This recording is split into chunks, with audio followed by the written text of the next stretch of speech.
Welcome to Write Now Workshop Podcast, where you can write a book and change the world. I'm your host, Kitty Bucholtz, and this is episode 105, Writing Christmas in July, an interview with Melody Carlson, coming to you on Thursday, October 25th, 2018. If you think that you just might be ready to start reading some Christmas books, or talking about them, or talking about the fact that you might have to write your Christmas books in July, this is the right interview for you. Melody talks to us about how she has to write her Christmas books in July, and that it's very funny when the air conditioning is running, and then she goes outside and it's 100 degrees. She also talks to us about some great fun tips that you might want to use if you're thinking about starting NaNoWriMo next week. Yes, it's only a week from today if you're listening on the day the interview comes out. So, National Novel Writing Month. If you're not familiar with it, go to nanowrimo.org or check out the link in the show notes. It's a great time for you to get a jump start on a new story. So if you've got something that you're thinking about writing, or you're sort of still near the beginning part, or you just need some energy, this is a great time when you can work with people all over the world who are all trying to write their 50,000 words and get it done in 30 days, which is crazy. But that's what I'm going to be working on too. So we'll talk about that more as the month of November continues. But Melody does have a couple of great tips about getting started and keeping going. So check out the interview and I hope you enjoy it. Today's guest is Melody Carlson. Melody is the award-winning author of over 200 books with combined sales of more than 6 million. She is the author of many Christmas stories, including the best-selling The Christmas Bus, The Christmas Dog, Christmas at Harrington's, The Christmas Cat, The Christmas Joyride, The Christmas Angel Project, and The Christmas Blessing. She received a Romantic Times Career Achievement Award in the inspirational market for her many books, including the Diary of a Teenage Girl series and Finding Alice. She and her husband live in Central Oregon. Welcome, Melody. Thank you. It's good to have you here. Well, it's good to be here across the globe. Yeah, right? Because let's see, we're actually talking to you from Oregon, right? Right.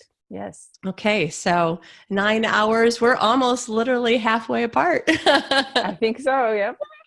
So cool. I have to say, I love the background. Is this the family library or your own personal library? No, this is the house library. And I was going to do it in my studio library, but there was construction going and a lot of beeping behind me. But this is our favorite room, and it's floor to vaulted ceiling bookshelves, and we finally got to put all our books, well, not literally all our books in one place because we still have a few boxes.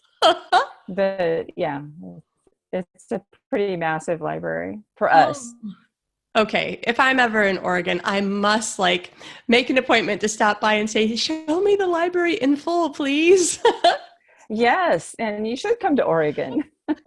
I've only been there once. I spoke at the Oregon Christian Writers Conference, I think it was, somewhere in the woods outside Portland years ago. I don't remember when. It was so lovely. Yes, I've done that too. Yep. Yeah. It's a good conference. I really like that one.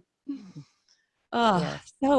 But here we are. So you and I are talking in October, but we're talking about Christmas. Yes, and I actually start writing about Christmas usually in July, which makes no sense, but this has become a habit for me. Yeah, well, at least you can take advantage of the whole Christmas in July attitude that some people have and just go, okay, that's going to be my attitude. Yeah, it's shocking sometimes though, because I'll be in my office with the air conditioning on and writing about snow and cocoa, and then I step outside and it's 100 degrees. Yeah. Where am I? Yeah. Oh man, yeah, that would be crazy. I have to say, I'm quite pleased that the timing of my schedule and project planning and that sort of thing is working out really great because Harlequin. Sorry, not Harlequin. I started doing that recently.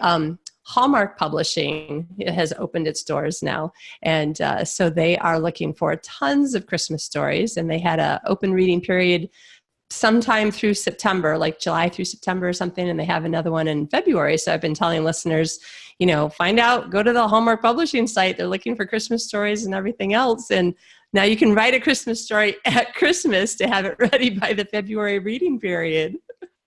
Yes, and I actually have a producer who is working with Hallmark, and we have a summer movie that is supposed to come out next summer. Oh, how fun. Hopefully. The script is approved, but we originally wanted to get Christmas movies in, but at the time they were so booked up with Christmas movies that they were like, could you do another season? So one of my summer books is maybe going to be first. Oh, that's exciting. Are you able to say which one yet? Which book?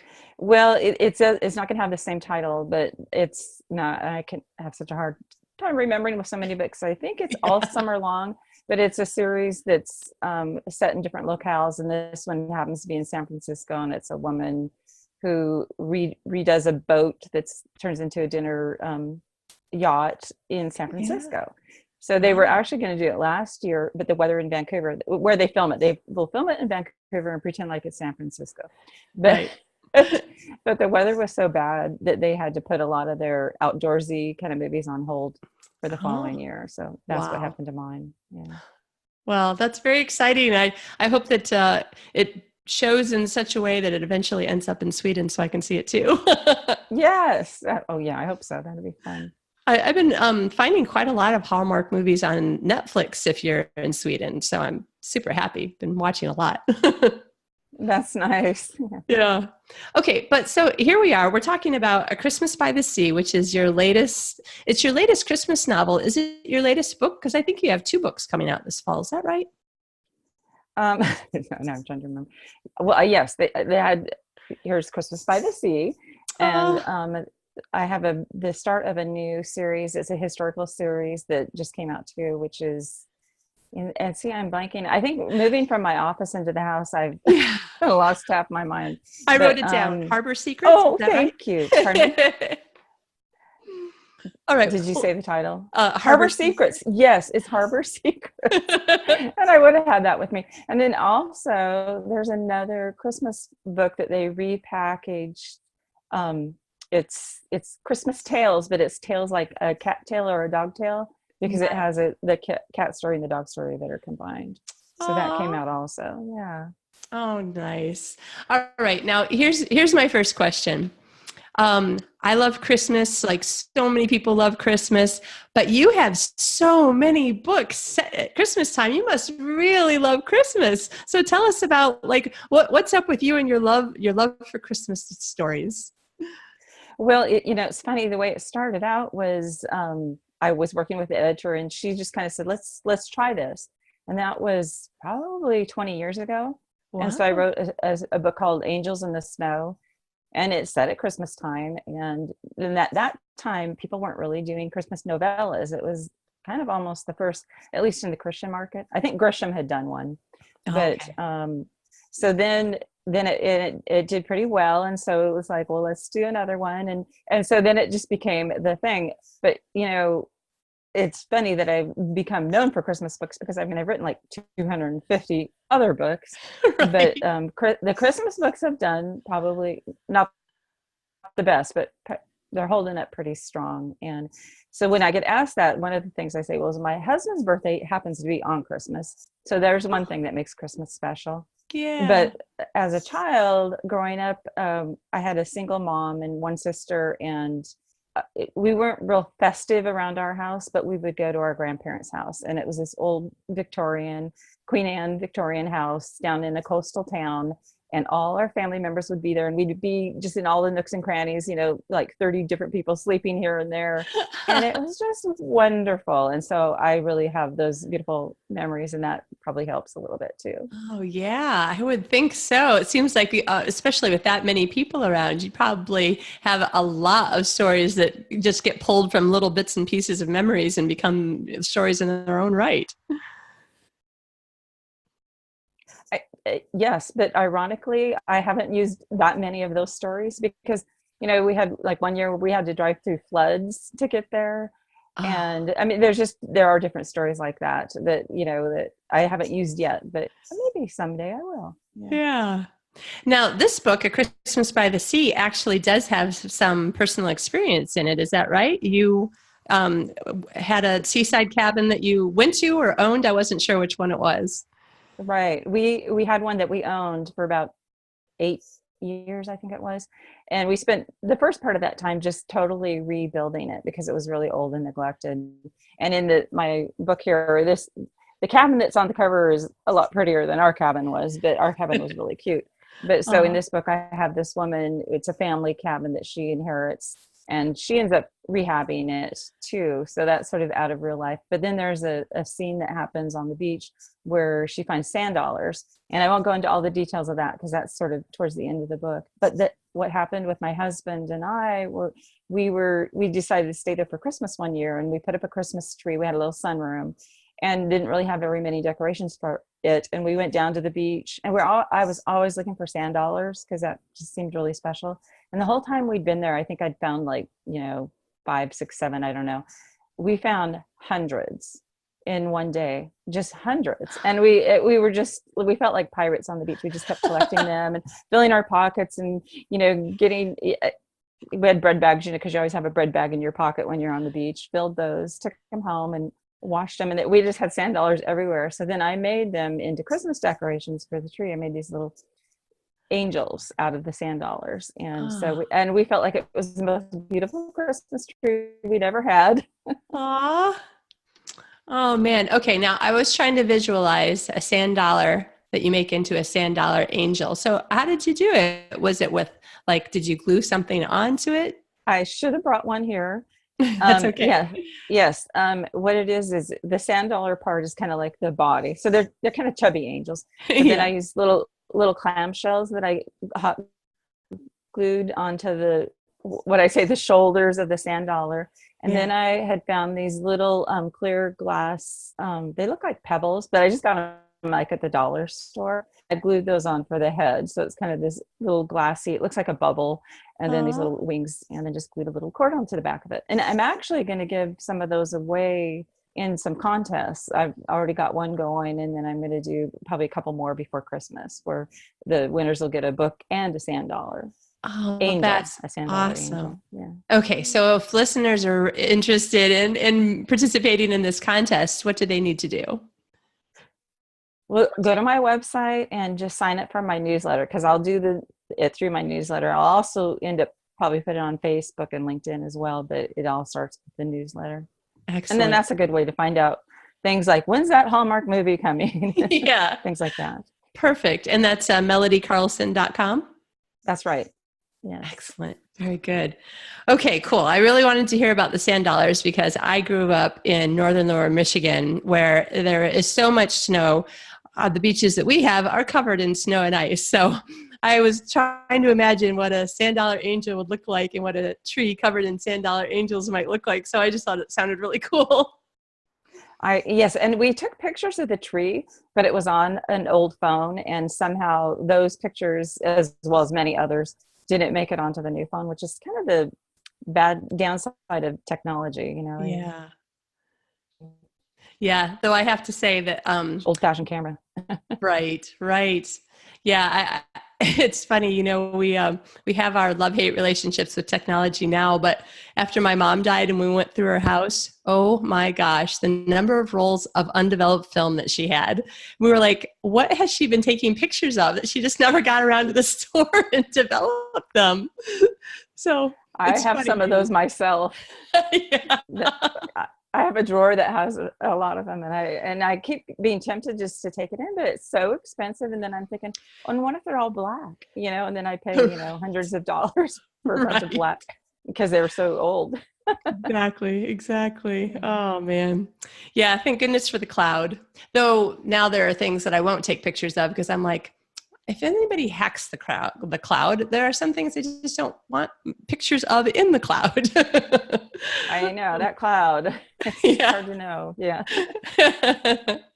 Okay. So mid-October, let's see, if you start a Christmas book in July, you've probably already finished writing whatever next year's Christmas story is. Oh, yes.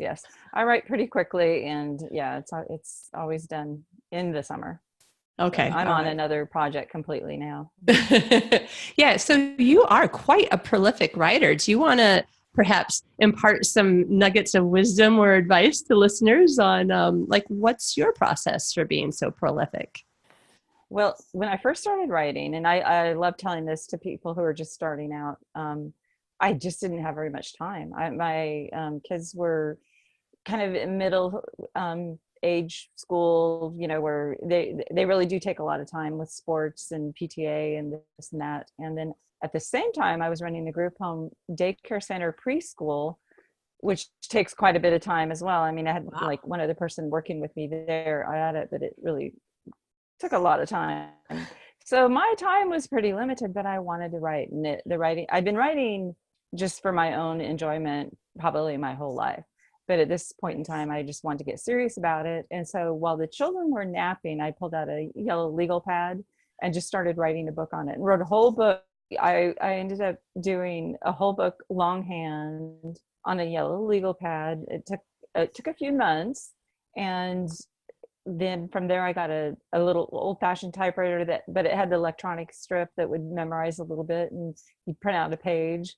And so I worked from there to the real early computers, which were hard to use, but my time was so limited that I just wrote really fast because I only had like a little bit of time on weekends or in the evening or whatever. And the good news about that, and this is what I like to tell writers who are just starting out, is it teaches you not to edit yourself as you go along. And a lot of people think, oh, that's a bad thing, but I can tell you it's a really good thing, because you really can't edit yourself until you're done with the project. And a lot of new writers will start and they'll keep editing that first chapter over and over and over again. And what they don't realize is a lot of times that first chapter should be thrown away. Because you don't exactly know what you're doing, where you're going, and so just I tell people, get the whole book done and then go back and edit.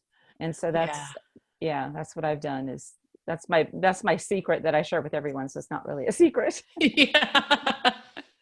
It's good advice though. I like it, especially because if you never get to the point where you got to the end, you never are sure that you'll ever be a person who finishes the book. So exactly. And I think that with new writers, that's the thing that really bogs them down, is that they waste so much time. And I really say waste the time, because it's editing something that you don't even know that you need yet. And and then they get discouraged, and then they give up, and maybe they really are a good writer, but they're not going to find out because they haven't completed it. So, and whether it's a short story or a short book, don't overwhelm yourself. Do what you can, but just get it from beginning, middle, end, done, and then go back. Perfect. I love that advice. That's great. It's really complicated, isn't it? It's funny. I was just at this amazing church conference in Switzerland. I can't believe that instead of flying to another state, I fly to another country to go do things. I still am sort of overwhelmed by, I was just in Switzerland. But one of the things that one of the speakers was talking about is the difference between simple and easy. And I think that it really applies to the writer's life as well as probably every other job there is in the world. But you and I are sitting here talking about writing, and I think, man, simple versus easy, that's something we should be thinking about. I just wrote an article about that. I was speaking at a little writers conference over on the coast just a few weeks ago, and they asked me to write a little article before, and the whole point of my article is simple versus easy, because I do believe keep it simple, but keeping it simple is not necessarily easy. I mean, it still requires a lot of discipline and a lot of work and a lot of honing and all of that, but it doesn't have to be complicated. And so that's interesting that you just it's funny how sometimes the same concept kind of like moves around in different areas of life, but all at the same time kind of makes you wonder, like, if you're supposed to be paying attention to this particular thing, like something in the universe is going on. But I do think, I think especially here, I don't know how it is in Sweden, but in the US, it's just, we get more and more complicated, and life gets more and more complicated. And for me personally, to keep it simpler, and that's one of the things I say about Christmas also, is simplify. Because I often get asked, what are my Christmas traditions? Because I've written so many Christmas books, they think that I must just really do Christmas in a big way. Well, I used to, and I used to have it kind of complicated, I think, looking back now. And now it is so much simpler, and it's more enjoyable for me, and I think for everybody around me too, because it's less stress, and it's just more focus on the things that really matter, the things that you really want to remember for Christmas. Yeah. Yeah, that's a good point. Moving around a lot has made me feel like I don't really have any Christmas traditions, but I guess me and John, our Christmas tradition is that it is simple. Like it's about, for us, Christ being born into the world. Thank you, God.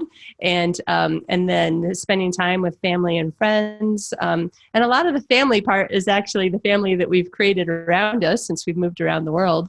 And I have to say, number 3 is food. Food is a big tradition for us.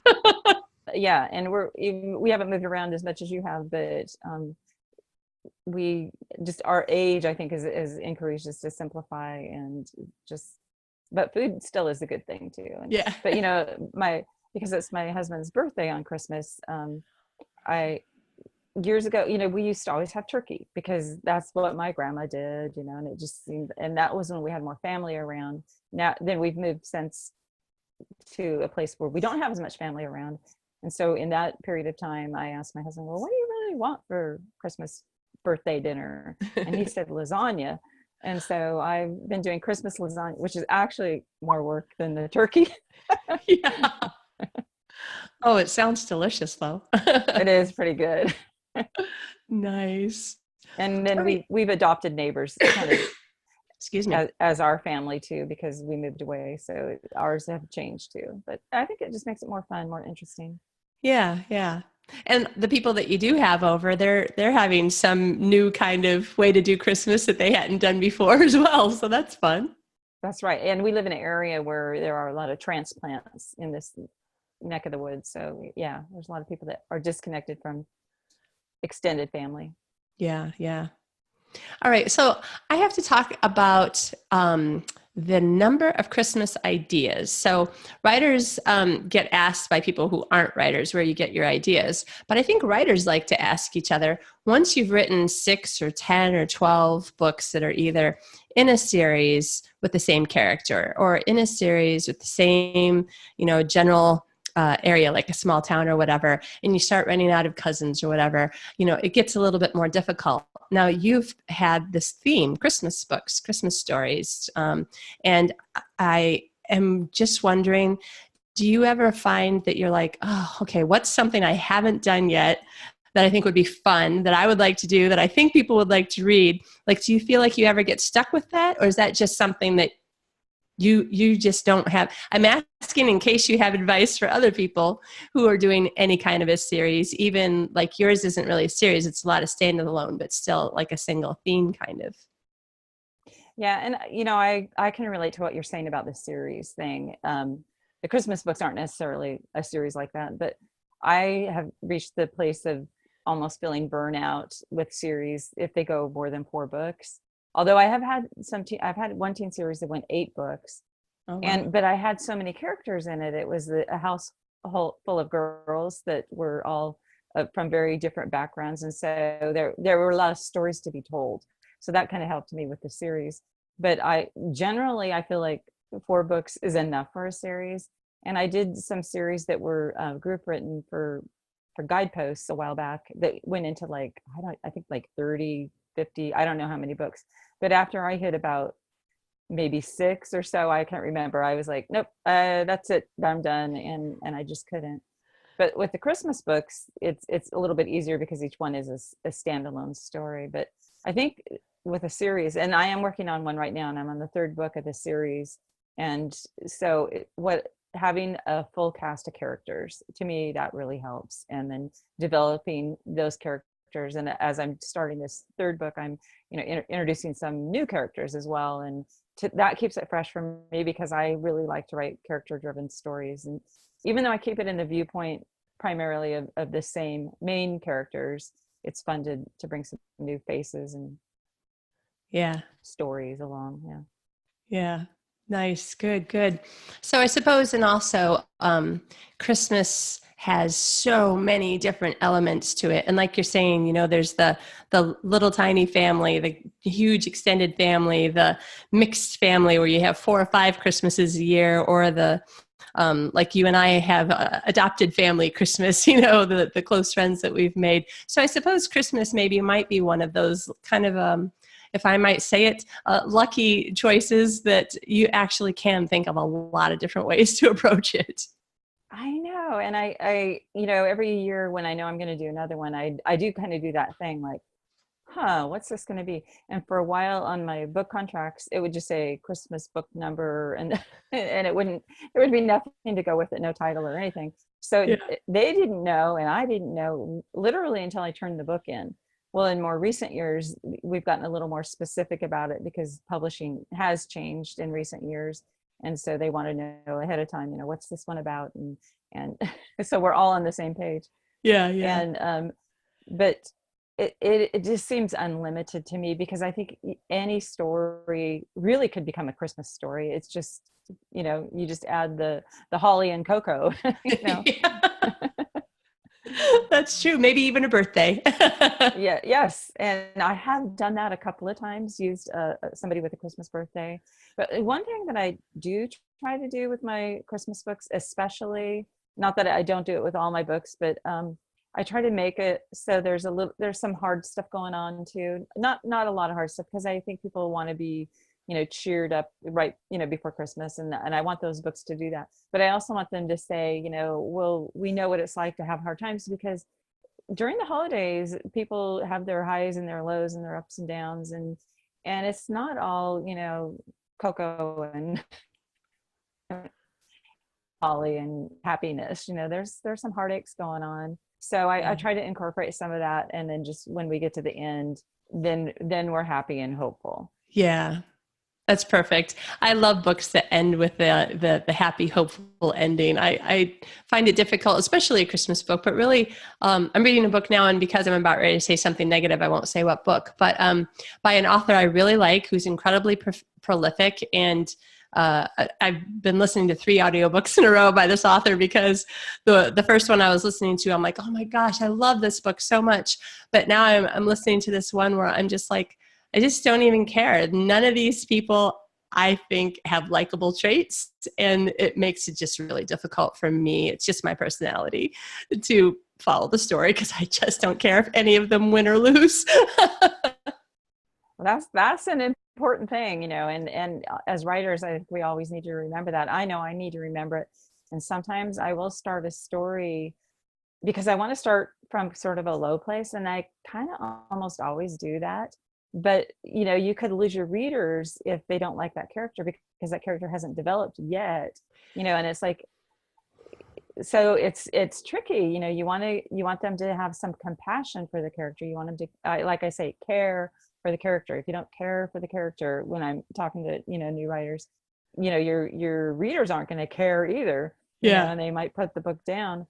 So I have to remind myself of that too, because sometimes I started a little too dark or a little too negative, and I will, a lot of times an editor will go, you need to brighten this up a little bit, give us a little reason to keep going. And I'm like, oh yeah, okay.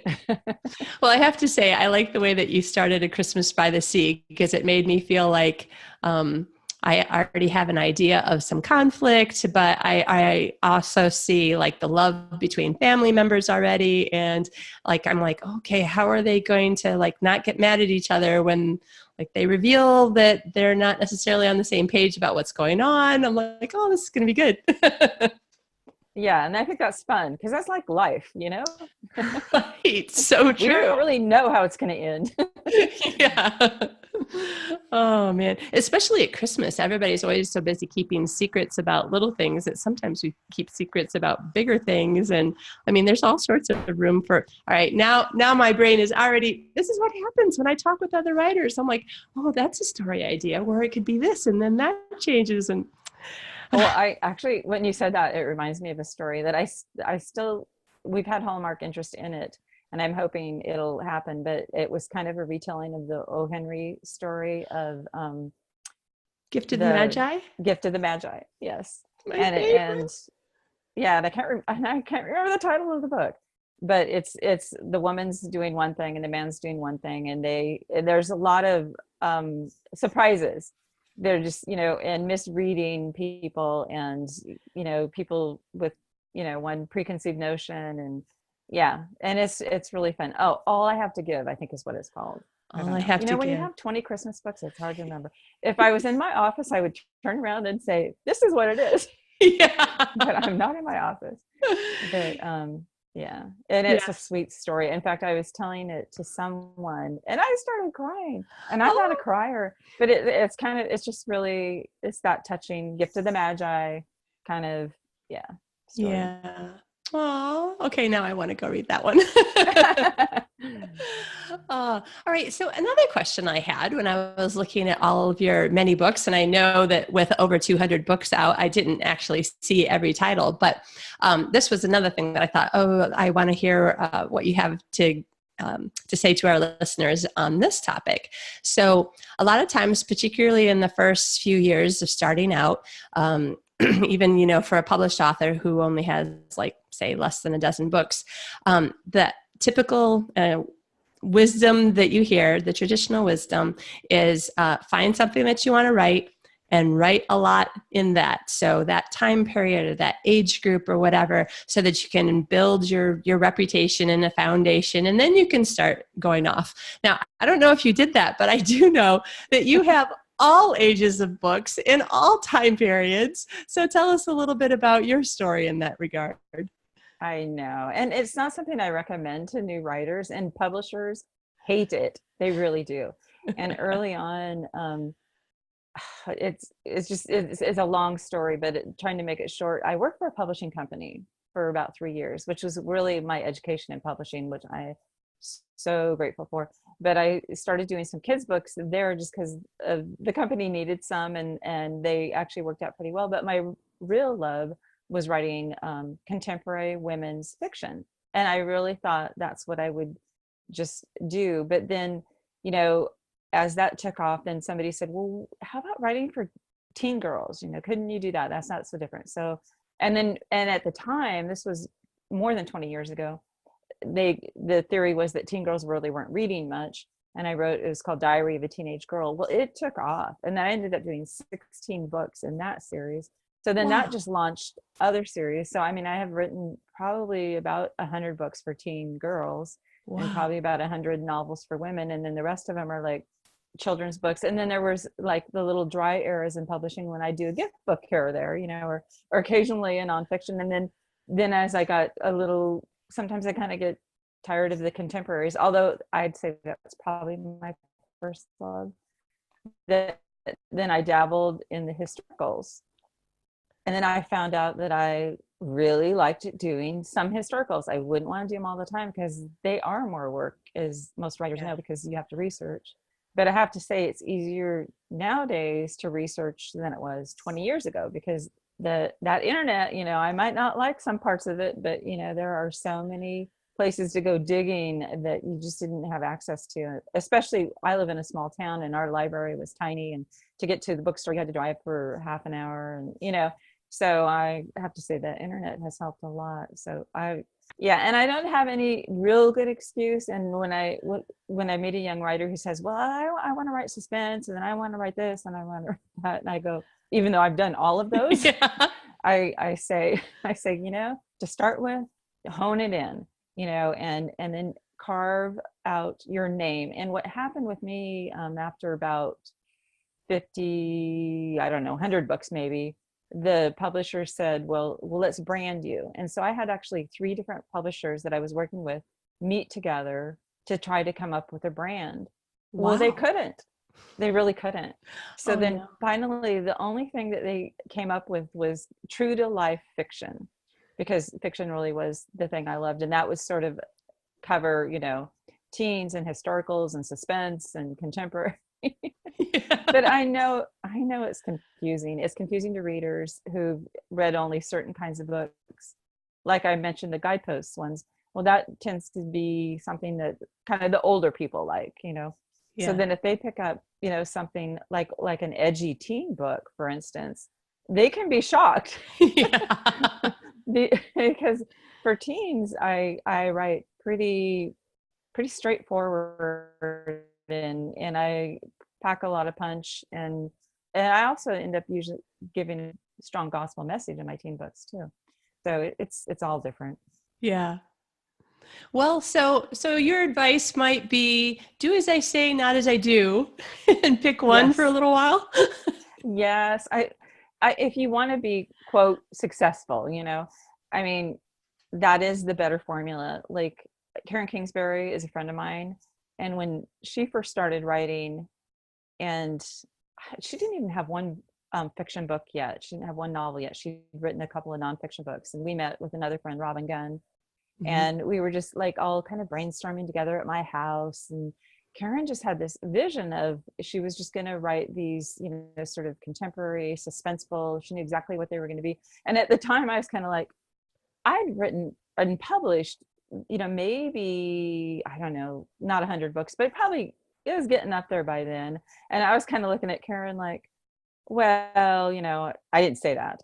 Well, look at what she has done. I mean, if you want Yeah. an example of somebody who really focused in and knew what she's doing, and she's a brilliant woman, and I have the highest respect for her. And if I would have listened to her, I wouldn't have had as much fun as I've had, because it's been really fun. And I do not regret writing for teens at all. I mean, that's been one of the biggest blessings of my writing career. So, but Yeah. I do hold her up as an example of, this is somebody who did it very intelligently and knew exactly where she was going and had a plan and worked the plan, amazingly. And I still, look at her and read her newsletters and go, wow, Yeah. Yeah. impressive. Yeah. Yeah. And I guess in a way, there, like with everything else in life, there's different ways to look at it. That was the business perspective, really, that we were talking about. But the other thing is just the individual nature of each of us as creator people. You create by going in a couple of different directions, taking advantage of an opportunity that you didn't see coming. And that's how you ended up with the first 16 teen books, right? Right. And so, Yeah. And yeah. for me, it keeps it fun. It keeps it fresh. And not that being, probably I might be the most prolific contemporary writer in the Christian field. I kind of think I am. I have a group of friends, including Jerry Jenkins, and and I'm not bragging, because it's almost embarrassing to have written so many books, but I wouldn't have written so many books if it hadn't been fun, and if each one hadn't just felt like a whole new exploration. And I don't I don't think very many of my books are the same. Yeah. Yeah. I mean, yeah. Yeah, I definitely, I want to make sure that whatever I'm promoting to listeners, it's like, this is one way to look at it. So for instance, there's a business way to look at it, and then there's a whatever is going to feed your creativity the most way to look at it. So Yeah, and I think it just depends on what your goals are. And to be honest, I don't know that I really had goals. And I remember when I finally decided I was going to quit publishing, hadn't worked there for that long. Wasn't even 3 years. But I had my favorite agent that would represent her clients to me when I was working in publishing. And I always had told myself, well, if I ever need to get an agent, I'll approach her. So while I was working there, I said, would you like to represent me? And she's like, yeah. And I said, I'll probably write, one book a year. And she's like, oh, that's fine. One book a year, that's great. And then it was like just a month or so later when I decided to quit, and I called her up and I said, I need to write a lot of books now. And she's like, that's okay. yeah, I noticed that you have, so Because at the time I was, oh, go ahead. Sorry. no, go ahead. I was just noticing on your website that the number of publishers that's represented, just with your relatively new books, not even all of your books. I'm thinking you are keeping your agent happy and getting that stuff out all the time. Yes. And, it slowed down with the recession. As everybody knows, publishing really slowed down, and I continued to stay busy during that because my books were so contracted out, Oh, yeah. so I kept having, and other writers were like, well, how are you, still doing that? Well, I was contracted out quite a ways. And because we knew how prolific I was, we knew I'd get those books done. But then it did get to that place then when we were starting to contract new books, and it was much harder and slowed down. And we, as a result, decided to downsize. And, we are getting older, and just to really slow it down. And I'm glad that we did. But at first it was almost shocking because to have, like, 3 or 4 months to write one book to me felt lazy. Compared to what you were used to. Yeah, but then I gave myself permission to go ahead and write as fast as I wanted to, and not to try to slow it down, because for me that was the style that I developed, and I think it was actually it's a better book when I write it faster, because I'm able to hold on to the threads and keep my interest up and keep it going and snapping along, which I think it works to keep my readers when they're reading it, going along quickly too. So. It occurs to me that while I don't have the exact date yet, this episode will probably air during National Novel Writing Month, NaNoWriMo. So you might be really encouraging some people right now who are just like, okay, yes, I just need to write it fast and not edit and just get the story that's making me happy in my head out on paper and not edit it. Yes. And I strongly encourage people to do that, because if you've got it in you, if you're a storyteller, if you're a writer, and you push yourself, and that doesn't mean they have to do all of it like that, but if you do it and you get that success and you've got that finished book, and I've teen writers, that, they're going to school and they still crank out a whole book. I mean, how impressive is that? Yeah. So I'm thinking, if you're serious and you want to do it, just do it, and just, yeah, like the old Nike ad. Just do it. Oh, that's awesome. Okay, so we're talking about A Christmas by the Sea, which is out now. And then the next book is Harbor Secrets, which is book 1 in the Legacy of Sunset Cove series, right? Right. And it came out about the same time. Oh, it's already also out. Okay. It is out, yeah. And then the next one, I think, is coming out in early spring, and it's already written, and I'm writing the third one now, and it'll be out next fall. Yeah.